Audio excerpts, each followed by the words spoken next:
Welcome to the deep dive. You're here because you want to speak English more fluently, right? You probably understand a fair bit already, but that confidence in actually speaking, letting the words flow, that's what we're tackling today. Exactly. Think of this as your shortcut. We've taken a really insightful resource, a segment from a podcast all about learning to speak English fluently, and we've distilled it down to the essential elements to help you reach that next level in your speaking. Yeah, this isn't just about, grammar rules or endless vocabulary lists. Our source digs into what fluency really feels like, gives you practical, actionable strategies, and even shows us what real-life English conversations look and sound like. So let's dive in, shall we? First things first, what does it actually mean to be fluent in English? That's the crucial starting point.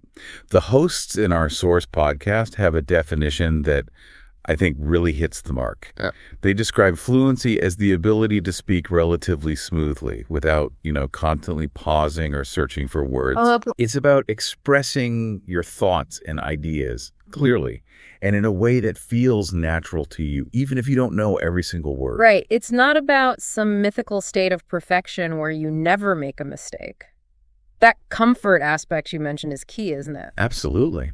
It's about being able to engage in a conversation without your brain feeling like it's running a marathon, constantly translating back and forth. And it's important to understand that this comfort comes from a combination of skills.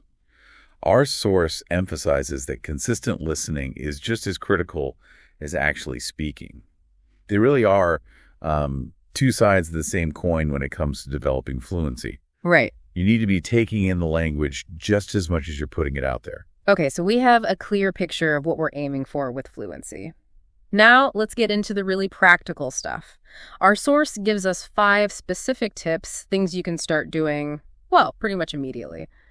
The first one is something I think a lot of learners struggle with, not being afraid of mistakes. Absolutely. The podcast we looked at makes a great point. Mistakes are not failures. They're actually vital pieces of information.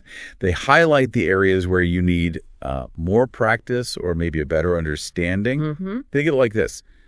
Every mistake you make and learn from is one less mistake you're likely to make in the future. It's just how progress happens. That's a really helpful way to look at it. Okay, tip number 2 is about shifting your mindset in a really interesting way. Thinking in English.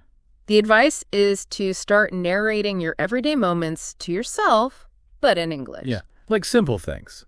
It could be something as simple as when you're brushing your teeth in the morning, or, when you realize you've run out of milk and need to go to the store. Try to formulate those thoughts in English, either silently in your head or even out loud if you feel comfortable. And what's fascinating here is how this seemingly small change can have a significant impact on your brain's language processing. It helps you bypass that step of translating from your native language. Right, the translation step. Allowing you to form thoughts and express them directly in English. It's about building those direct neural pathways. That makes total sense. It's like training your brain to automatically go to the English version first. Yeah. Okay, tip number 3 is a technique called repeat and shadow. This sounds like it could be a really effective way to tune your ear and your pronunciation. How does it work exactly? So repeat and shadow involves listening to native English speakers. It could be from podcasts, videos, anything really, and then actively trying to copy exactly what they're saying almost simultaneously. But it's not just about the words. Okay. The source we looked at really stresses the importance of mimicking their intonation. Think of intonation as the musicality of the language, the way their voice rises and falls, the rhythm of their speech, the emphasis they place on certain words. So it's about getting a feel for the natural flow and sound of English, not just the individual words, like learning the rhythm of a song. Exactly, yes. Okay. Tip number 4 is straightforward, but so essential. Speak English every single day. The source even suggests that dedicating just a small amount of time, like 10 minutes each day, can make a huge difference over the long run. Consistency truly is the magic ingredient when it comes to language learning. I mean, those regular short bursts of practice are much more effective than trying to cram in long sessions sporadically. Right, I can see that. It's like any skill, the more consistently you practice, the stronger you become. Even just a few sentences a day can keep your mind engaged and your mouth getting used to forming English sounds. And finally, tip number 5. Don't focus only on grammar. Now, I know grammar feels like the backbone of a language, but what's the perspective here on its role in achieving fluency? Well, the key insight from our source is that while grammar provides the framework, fluency is really about your ability to communicate effectively. You can have a perfect understanding of all the grammar rules, but if you don't actually practice speaking, you'll still find it difficult to express yourself smoothly and confidently in real-time conversations. The emphasis here is on using the language. Even if your grammar isn't always flawless, fluency comes from doing.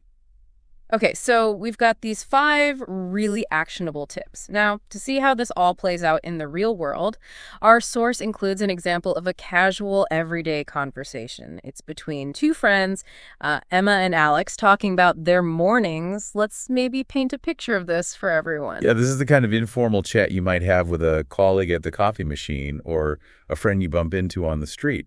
It's just everyday language in action. Exactly. So Alex mentions he's feeling a bit tired because he stayed up late watching a thriller and then struggled to fall asleep. Emma totally gets it, shares a relatable experience about having coffee too late. Classic. Happens to the best of us. Then they move on to talking about their plans for the day. Alex mentions needing coffee, of course. Then he has a meeting and then work. Emma says she's planning to hit the gym and then do some grocery shopping, just a snapshot of a typical day. And what makes this seemingly simple exchange so valuable for language learners is its sheer practicality. Yeah. I mean, these are the kinds of interactions you'll encounter constantly, and being comfortable with this level of conversation is a huge step towards fluency. Definitely. And the source actually points out some specific, really useful phrases that come up in this conversation. Things like, "Good morning, how are you today? Huh? I didn't sleep well. What's your plan for today? And good luck with your meeting." These might seem incredibly basic. They really are foundational, though. But they are the fundamental building blocks for so many everyday interactions, right? They are. They're the greetings we use, the polite ways we inquire about someone's well-being, the simple ways we express how we're feeling and show interest in others. Mastering these common phrases can significantly boost a learner's confidence in initiating and keeping a conversation going. The source even includes an exercise where one of the hosts, Lucy, says these phrases slowly, giving listeners a chance to repeat them. Now, obviously, we can't build those exact pauses into our conversation here, but the underlying principle is so important. Actively repeating and practicing these common phrases helps them become automatic. Yeah, it gets your mouth and brain used to forming those sounds and sentence structures without having to consciously think too hard about each word. It's like developing a kind of muscle memory for speaking. Muscle memory, I like that. By practicing these foundational phrases repeatedly, you're making it easier to recall and use them naturally in your own conversations, almost without thinking. So, as we wrap up this deep dive into speaking English fluently, drawing from this really insightful source, a few key ideas really resonate. Fluency isn't about achieving some, unattainable level of perfection. It's about being comfortable and effective in your communication. Exactly. It's a journey that requires consistent effort in both listening and speaking. Embrace those mistakes as learning opportunities, actively try to think in English, experiment with the repeat and shadow technique, make speaking a daily habit, and remember that actually using the language is the most direct path to fluency. And as that everyday conversation between Emma and Alex illustrated so well, fluency often isn't about knowing incredibly complex vocabulary or having perfect grammar. It's often about mastering those simple everyday interactions and the foundational phrases that underpin so much of our daily communication. So here's a final thought for you to really chew on.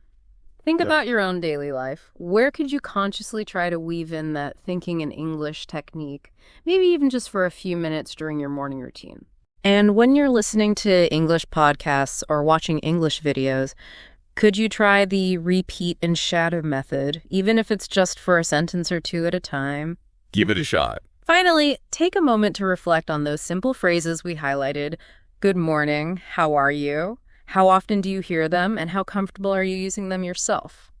It's really in those small, consistent efforts in your everyday life where you'll see the biggest strides in your journey to fluency.